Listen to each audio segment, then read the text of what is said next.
Govenu decide bahalo teste Bala Musan e Austrália, tamba wenhira halo teste e Timor, maka se hamosu dúvida malu tamba questão política. Ministro Interior Francisco da Costa Guterres hato assunto ne, para jornalista sira, e a sua rum Timor Plaza segunda-feira, loron ronulo recém hito fulan janeiro, tinan rehundua ronulo recém lima. Governante ne dehan, laos tamba la fiar instituição PNTL, onde halo teste babala Musan.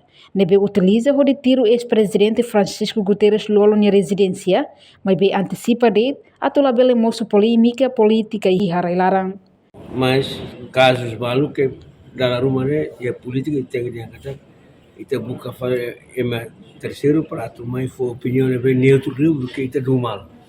Ini ya apa ini mati. Kita belal pentel hal hal. Mas kita dia dulu mais label ia problema sih. Nebe. Lah kita dulu pentel masalah le dia dulu kita mesti kita buka pada tu resolve itu. Caso de tal valor.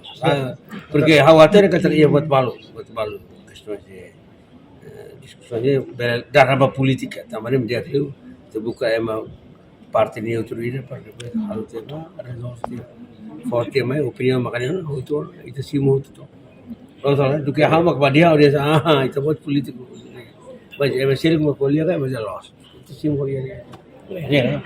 Reportagem Melania Conceição, Televisão Timor Post. Janela informação ba emogoto. Atua tem informação atual dia kliu. Kita haluha. Hane yang botão subscribe, like.